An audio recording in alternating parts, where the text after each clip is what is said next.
Shuriken tossing them up in the cut. Ninjas do they signs, fingers stay up. Hokage for president, put you on mission. They saw what it was, took your position. They got you on ambush, look for the difference. Like sure you can. What is up, guys? It's your boy back again. So this will be the last video I'm gonna start, and then I'm just gonna finish some of my series until I get to like part 5, and then I'll start a new one. This is the last one I'm gonna start. Today we're gonna be doing What If Deku Was a Red Lantern. This is one of my favorites, if not the one of my favorites, besides the Orange Lantern Corps. It's just so cool. Now this one, he won't be in DC and there won't be any Lantern Corps. Let's just say a Red Lantern ring went to a different universe looking for a host. So let's just say Deku in this story has always been mad. Even before, he had always had dangerous and rude reactions. Like when he got shot, he punched the doctor. It didn't hurt, but he still punched the doctor. So and that was all before he even became quirkless. So Deku saw how cocky Bakugo was before he got his quirk, and he just doesn't like Bakugo in this one. He feels like Bakugo's looking down on him, and with that rage, he does not like when people look down on him. And Deku in this one is gonna be a brawler. If you're saying that. So Deku goes to the quirk doctor, and he's quirkless. He's most definitely quirkless in this one, obviously. So he goes back to school, says he's quirkless, and people start making fun of him. Except they don't. Because in this one, Deku is known for being rude, mean, and will just beat anybody's ass that messes with him. And he's still in kindergarten right now, and this is gonna stick. But he hears people talking behind his back. And every day, he gets more angry and angry and angry. So we're gonna skip to middle school. Deku, he's a brawler, and he has mega amounts of anger in him. His mom started drinking because of him. Everybody at the school talks behind his back, and that pisses him off too, because why won't you say it to his face? Deku is just a all-around general mad person, and Bakugo doesn't make it better. Deku hasn't beat Bakugo because Bakugo has a quirk advantage. That's the only reason Bakugo ever won any of the battles. So when he gets home, in this one, Deku still has some love for his mother, even though she came out alcoholic and she keeps getting in bed in and out, which pisses him off. But he still loves his mom. But when he goes home, he sees there was a villain standing in front of his mom, his dead mom, with a gun. And this pisses him off. Obviously, he gets so much anger and sadness that the ring is trying to go to him. But before the ring can even get there, this villain sees Deku and just shoots him in his chest, like no witnesses. And to Deku, this is the ultimate disrespect. You just killed my mom. My bad, guys. You just killed my mom, and then you shot me in my chest. So Deku is laying on the ground, bleeding to death, with all this rage that he didn't get to let out. He has all this rage in his body and it's even worse than it ever has been. And the ring just goes to Deku. Like everybody in this world, you have the most rage ever. Now, usually I would say the Lantern Corps is a thing, but I don't remember the red one. So, yeah. So anyway, Deku, the ring goes on Deku's finger, and bam, just like that, Deku looks like Deku with a Red Lantern shirt. Just think of that, with a Red Lantern costume. Like, think of Atrocitus, but Deku. Hold on, give me a second. So in this one, I'm not gonna make Deku a villain. Sorry for that cut. Deku's not gonna be a villain. I just want to make that sure. Deku will not be a villain. So Deku in the ring, and Deku's out like a light for about let's just say 5 months. He's out for 5 months in a coma because he got shot. Because the ring was trying to save him. He would have been in a coma. He would have been dead if the ring wasn't there. So the coma for 5 months is more than enough. And the doctors just couldn't get this ring off of Deku's finger. Yes, I'm gonna make it like that. They couldn't, so they just left it on. They did a bunch of surgeries, but seeing that Deku was healing naturally, so they let it be. So 5 months later, Deku wakes up, and he's like, what happened?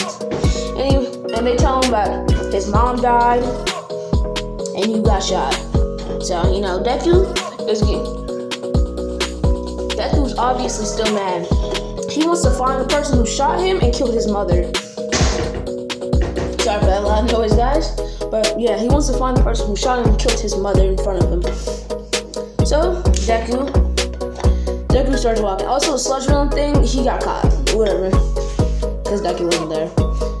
So let's skip 5 months. Deku has been training with this power. For 1 month, Deku couldn't take the ring.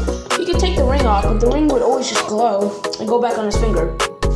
So Deku doesn't know what this is for about half a month. Then one day he's just chilling, and some thug tries to rob him while he's on a walk, and the ring reacts by Deku, because Deku is gonna fight this dude, but the ring reacts and makes a giant fist and just launches that dude out of the way. Absolutely obliterates him. He's not dead, but I don't think he's gonna be robbing anybody soon. And Deku realizes this thing takes his rage. No, he doesn't realize that. This thing, Deku thinks, did he just react? I was thinking about punching him, so he made a fist. Because Deku in this one, he's smart, like the original. So Deku thinks, let me think. Deku thinks of a sword, and a sword just pops up in his hand from the ring. A clear red sword pops up in his head. And Deku's like, oh my fucking god, I have a quirk. Oh yeah, the costume, he can put it on and off, like original, like Green Lanterns. He can take it off and on. So, you know, he's just wearing regular clothes right now. He has the drip on. Anyway, we're gonna skip 5 more months. Deku is walking up to Yue, and Baku comes up to him and says, what are you doing here, you quirkless Deku? Deku looks straight at him and says nothing and just keeps walking. Deku already knows Bakugo's gonna get his taste, and if it ain't from him, it's gonna be from somebody else. He hoping it's from him though. So Deku's walking. He doesn't fall on this one. Deku's too confident and strong for that. So Deku walks in, and he doesn't have that murmuring thing because he doesn't really idolize heroes like that. Busted. Because heroes couldn't even save his mom. So let me think. Give me 1 second, guys. I gotta think of something. Sorry for that cut, guys. I'm just really doing this at the top of my head. As I was saying, Deku doesn't idolize heroes, so Ida's not on him. But Ida still complains like a whiny little bitch he is, saying how this is unacceptable from UA High, and this is a high tier place. Man, shut up. I hate you.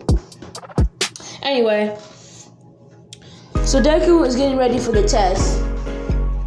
And when they say start, Deku flies up, and let's just say in this one, Deku didn't learn how to fly. I'm just gonna say Deku did not learn how to fly yet. So he starts running, and Deku just makes a motorcycle out of pure rage and starts riding. And people are like, what the hell?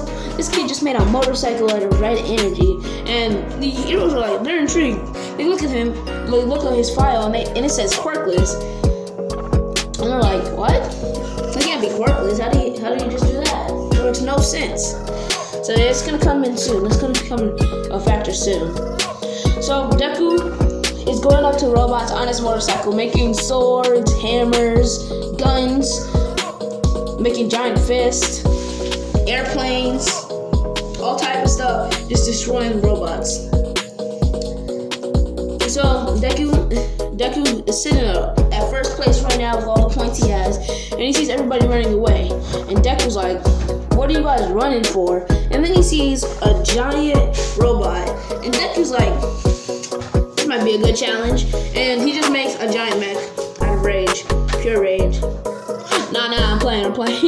He makes a plane. Let's just say it's a pretty big plane. And he launches it at the robot. But before he launches it, he realizes there's a girl stuck and she's about to get crushed. So he makes a bubble over Uraraka so she doesn't get crushed. And that plane finally hits the robot and that thing's out. So the test ends. Deku brings Uraraka to Recovery Girl like the original. Okay, sorry for that pause. Thought I heard the burp. And all is fine in the world. I think today I'm gonna post part 2 to what is Deku's Quicksilver. Like and subscribe. Has a good day. Peace out, guys. Also, one more thing, guys. Please tell me if anything is wrong with my video. I love criticism. So have a good day. Like and subscribe. Tell me anything I'm doing wrong.